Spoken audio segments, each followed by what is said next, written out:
Pessoal, boa noite. Meu nome é Bianca Almeida de Paula e meu grupo é formado pela Ana Beatriz, pelo Guilherme, pelo Irã e pela Maria Júlia, e nós vamos falar um pouquinho para vocês sobre a ética e os meios de comunicação. Todos nós somos do curso de Psicologia. Para que a gente possa iniciar o nosso trabalho, eu vou começar falando um pouquinho sobre a relação dos meios de comunicação com a ética. De antemão, eu preciso passar para vocês um tripé, que eles são os princípios da comunicação, que seria a verdade, a justiça e a privacidade. Então, logo de cara, nós já entendemos que para que haja uma comunicação, para que haja uma assertividade de repassar informações ao outro, nós precisamos ser verdadeiros, justos e nós também precisamos prestar atenção com a privacidade com relação a essa informação, tá bom? Então não é simplesmente expor, não é simplesmente jogar, não é simplesmente afrontar alguém. A gente precisa estar baseado nesses princípios, a gente precisa entender que é necessário e que a gente precisa seguir algumas regras, tudo bem? Então, esses meios de comunicação, eles precisam estar pautados pela ética, para que eles possam ser expostos, para que eles possam ser repassados, porque senão vai haver uma comunicação não tão legal assim. Senão essa comunicação ela vai acabar sendo para prejudicar o outro, ou essa comunicação vai acabar sendo para explanar problemas e mentiras. E não é isso que a gente precisa. Nós precisamos de meios de comunicação que repasse à população informações verídicas, informações concretas e que possam ser utilizadas pela sociedade. Tudo bem? Então aqui eu coloquei 3 tópicos, que seria a construção da informação com qualidade, o comprometimento com o desenvolvimento social e a imparcialidade na comunicação. Essas 3 questões, elas são essenciais para a construção e elas são essenciais para a relação desses meios de comunicação com a ética. Tudo bem? Para que haja efetivamente essa relação, para que haja então um embasamento ético, nós precisamos entender que a qualidade da informação ela é essencial, que o comprometimento com o desenvolvimento social talvez seja mais essencial ainda, porque essa informação ela vai chegar ali para o social, né? Ela vai ter um impacto, então ela precisa haver um comprometimento. E que a imparcialidade na comunicação também é de suma importância, porque então eu posso, por exemplo, ter um princípio, mas eu preciso repassar isso para a população do jeito que foi, tá? Eu não posso interferir, eu não posso modificar essa informação, tudo bem? Isso acontece principalmente através de jornalistas e tudo mais. Eles precisam ter essa imparcialidade na comunicação. Eles não podem expressar a opinião deles ali, entendeu? Porque ela precisa chegar pro ouvinte do mesmo jeito que ela chegou ali pro jornalista, tá bom? Então, a relação dos meios de comunicação com a ética, ela é primordial. Ela está ali na essência dos meios de comunicação. Se não há essa relação entre ambos, não vai haver uma informação concreta, não vai haver uma informação de qualidade. Então a gente pode entender que não vai haver uma informação, entendeu? Só vai haver uma explanação de ódio ou de competição ou algo do tipo assim, tá bom? E não é isso que a gente precisa. Nós precisamos de informações de qualidade que passem por esses 3 princípios de verdade, justiça e privacidade. Então, através desse tripé e através dessa construção dessa informação de qualidade que a ética se relaciona com esses meios de comunicação. É através daí que ela forma, né, a informação que é passada por esses meios de comunicação. Olá a todos, meu nome é Guilherme de Oliveira Viol, sou estudante do curso de Psicologia e irei apresentar minha parte do trabalho. O nosso tema é a ética nos meios de comunicação e a minha parte eu irei contar brevemente sobre a historiografia da ética nos meios de comunicação. Vamos então começar pela origem da ética da comunicação, que começou com o surgimento da técnica da imprensa, criada por Gutenberg, a fim de propagar livros, onde o primeiro livro inteiro publicado foi a Bíblia.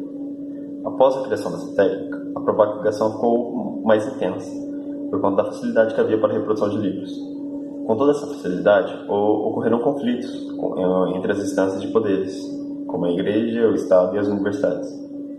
Que a Igreja, ela criou então o Index, que seria o Índice de Livros Proibidos, publicado pela Igreja a fim de censurar outros livros que lhe diziam respeito e ela não gostava. Então, seguindo mais para frente, no século XVIII surgem os jornais e mais uma vez ocorrem conflitos entre a imprensa e os poderes públicos, devido à atuação nem sempre ética dos jornalistas, provocando a ira dos políticos e o desprezo dos intelectuais da época. Ao longo dos anos, houve aparecimento de diversos veículos de comunicação, como cinema, rádios e televisões, aumentando assim o nível de complicações éticas, pois novas possibilidades de manipulações e distorções de informações estavam disponíveis. Devido a tanta censura que ocorreu com o passar dos anos, desde o Index, criado pela Bíblia, no começo da imprensa, até os estados mais autoritários existentes, surgiu diversas maneiras de conciliar a ética e os meios de comunicação, através de parlamentos que elaborassem leis que regulassem a atividade informativa, conciliando a liberdade de expressão com a defesa dos cidadãos, promoção de campanhas da própria Igreja para uma boa imprensa e o reconhecimento dos próprios jornalistas da necessidade da criação de tribunais de conduta para arbitrar os conflitos com o público e os poderes constituídos. Teve também os direitos autorais, que a finalidade dele é evitar plágios e roubo de ideias. E, seguindo na atualidade, ainda existem conflitos éticos, apesar de todas essas tentativas de conciliação que teve com o tempo. Hoje em dia ainda existem conflitos éticos no meio de comunicação, como a relativização do conceito de intimidade, o exibicionismo dos famosos, o monopólio de comunicação que manipula informações em escalas mundiais e diversos outros conflitos. Bom, essa foi brevemente um pouco da historiografia da ética. Olá, meu nome é Ana Beatriz, o tema do meu trabalho é ética e os meios de comunicação e o tópico que eu vou apresentar para vocês é a liberdade e a formação de consciência. Os meios de comunicação tiveram um enorme crescimento nos últimos 150 anos.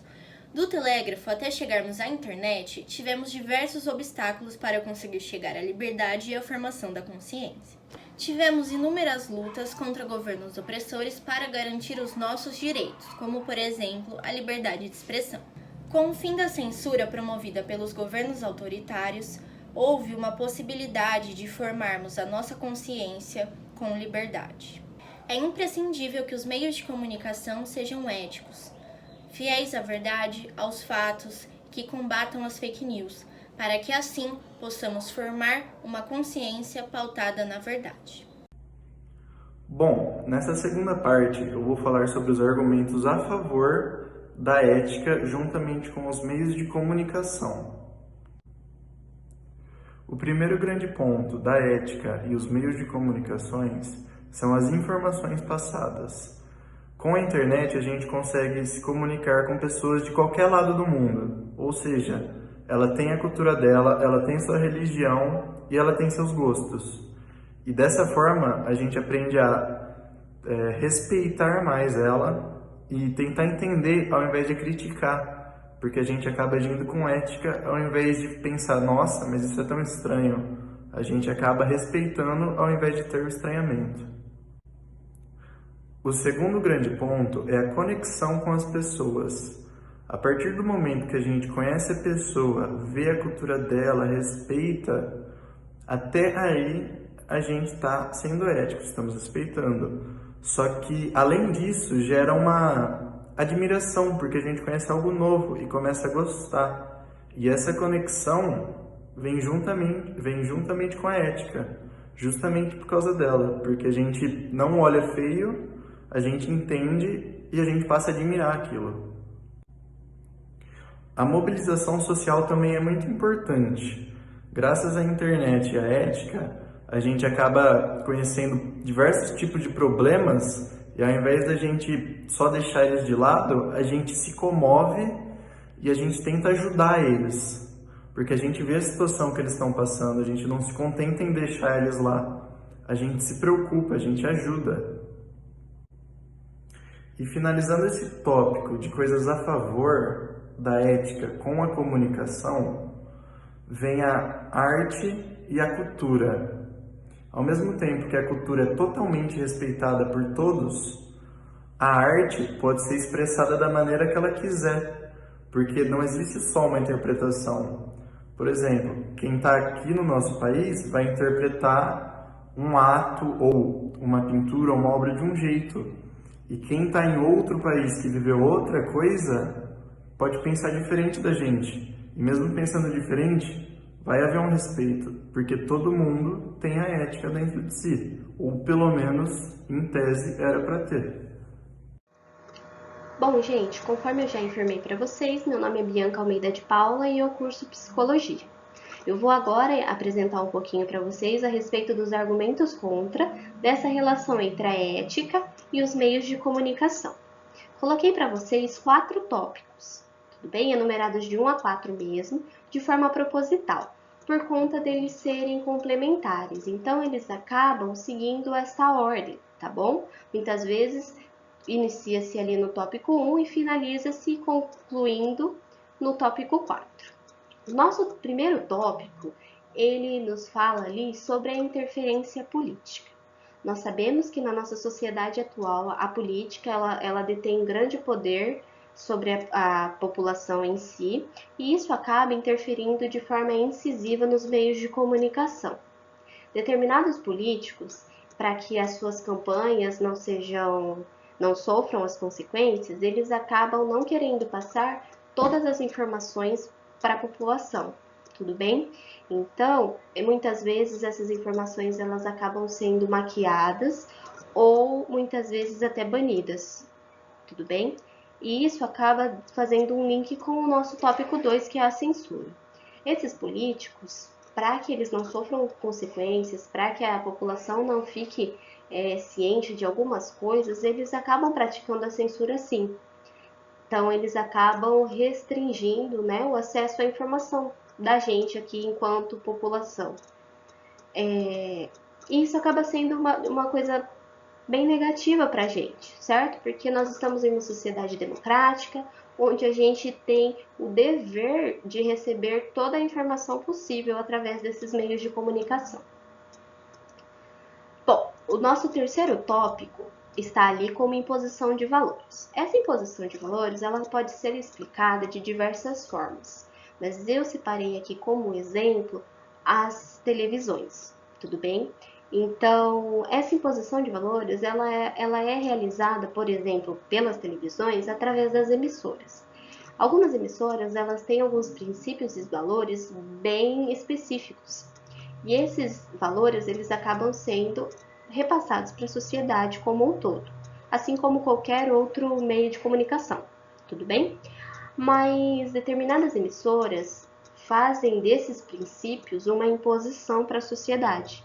Elas acreditam que, por exemplo, a religião é um princípio bem importante para o ser humano e ela repassa isso para a sociedade de forma imposta, tá? De forma bem direta. E isso acaba, querendo ou não, sendo manifestada pela sua emissora através de todos os programas, sendo filmes, novelas e tudo mais. Por isso que nós chamamos de imposição de valores, tá bom? E por final, mas não menos importante, nós temos a deformação de pessoas sem senso crítico. Coloquei ali o D entre parênteses e a frase sem senso crítico também entre parênteses propositalmente, tá bom? Por que propositalmente? No final desse ciclo, né, depois de ter sido passado esses 4 tópicos, há então a criação, vamos dizer assim, de uma pessoa sem senso crítico, né, de uma pessoa que não tem senso crítico, pautada através das informações que foram passadas para ela. Então, ela toma aquilo que foi passado para ela como verdade e ela acaba repassando isso para outras pessoas, para outros amigos, familiares e etc. Ela acaba levando isso como um princípio na vida dela. Então, mesmo que haja censura, mesmo que haja interferência política e imposição de valores, ela sai dali acreditando que aqueles valores e aqueles princípios na realidade eram dela, tá? Então, que aqueles valores e aqueles princípios vão fazer a diferença, que aquela informação que foi repassada para ela é 100% verdade, e ela acaba sendo baseada por atitudes antiéticas, né? Que na verdade ela acaba nem sabendo, certo? Então ela vai reproduzir coisas antiéticas, ela vai repassar o que foi passado para ela nesses meios de comunicação sem o senso crítico de que isso não pode não ser verdade, né? Pode ter ali uma manipulação, pode ter uma censura ou uma imposição de valores. Então, no final das contas, esses argumentos contra, eles acabam originando, né? Eles originam pessoas que vão repassar esses tipos de informações antiéticas, que vão dar prosseguimento nessa rede de comunicação não tão positiva assim para a sociedade. Então a gente precisa prestar bastante atenção e a gente precisa acabar sendo bastante crítico nessa parte, porque infelizmente esses meios de comunicação eles estão munidos de pessoas e de atitudes que não são tão éticas assim, né? Às vezes falta ética neles e isso a gente precisa realmente prestar atenção para que a gente não acabe disseminando mais coisas dessa forma, que nem eles. Bom, meu nome é Ira Galbier e a minha parte no trabalho é relacionar a ética, à legislação e aos direitos humanos. Bom, primeiramente, devemos entender que os direitos humanos não são algo apenas social ou político. Eles são direitos que todo mundo deve possuir. E juntamente com esses direitos, vem a ética. Bom, com a junção da ética nos direitos humanos, ocorre uma transformação social. Essa transformação permite que a nossa sociedade seja melhor e mais justa. Com a ética nos direitos humanos, nós conseguimos ter mais respeito alheio, porque os outros acabam respeitando mais as pessoas e entendendo mais elas, como se elas vissem a pessoa e mesmo discordando da ideologia da pessoa, elas respeitam por causa da ética. Então é gerado um maior respeito e dessa forma tudo acaba sendo mais justo. Olá, meu nome é Maria Júlia Rafael Gasparotto, eu sou estudante de Psicologia e junto com o meu grupo a gente veio explicar um pouco da relação da ética com os meios de comunicação. Eu fiquei com a parte da cultura religiosa e eu vou começar explicando um pouco disso para vocês. Primeiro é importante a gente entender que comunicar, referindo-se ao sistema de crença religiosa, remete a um princípio estrutural de funcionamento dos próprios sistemas, combinar elementos ou partes que compõem o universo dos significados que uma religião elabora a partir do ato de fundação e que desenvolve no decorrer do tempo para sustentar o confronto com o ambiente social e natural que os rodeia. Então a gente entende que um dos principais objetivos dessa comunicação da igreja, principalmente nas redes sociais e no mundo digital da internet, é propagar a sua doutrina para assim cada vez mais pessoas conhecerem seus símbolos e significados e se tornarem adeptos daquela religião. E também para aqueles que já são fiéis ou crentes, fortalecerem cada vez mais a fé que tem dentro de si. Então, para tudo isso ganhar um significado, a gente tem que estar com a nossa fé acesa dentro para que essa comunicação tenha um significado e faça essa ponte. Eu separei duas religiões, a religião do catolicismo e a do candomblé, para explicar um pouco de como elas utilizam os meios de comunicação com os seus fiéis. Primeiro, a religião do catolicismo, que utiliza das redes sociais e dos seus sites para publicar artigos sobre a fé, que fazem muitos religiosos, principalmente nesse momento que a gente não pode ir até as igrejas, refletirem sobre a sua própria fé dentro de casa, né? E é importante porque traz o sentimento de a gente estar um pouco mais perto da igreja dentro da nossa própria casa. Também utilizam das redes sociais para divulgar os movimentos pastorais, como foi um exemplo esse ano da Caminhada da Família, que não foi por meio da caminhada, mas sim uma carreata de carros, e que ganhou muitos adeptos, pessoas até que não eram fiéis, mas foram lá conhecerem e participar, porque foi um grande movimento na rede social, de pessoas divulgando por meio de aplicativos de mensagem, redes sociais, sites, televisão, e assim se tornou um grande movimento da religião do catolicismo. e também do candomblé, que acaba sendo muito importante essa comunicação que eles têm na rede social e em mídias, porque é uma religião que ainda sofre muito preconceito. Então, a transmissão do conhecimento religioso deles abre um espaço para novas interações, e assim a gente deixar de lado o preconceito e conhecer, e não julgar eles, porque eles são uma religião como qualquer outra e merecem respeito. E assim a gente elimina cada vez mais a distância entre o âmbito sagrado e o profano, faz com que a gente... E assim a gente elimina cada vez mais a distância entre o âmbito sagrado e o profano, faz com que a gente conheça e assim pare de julgar, como eu disse, e respeite.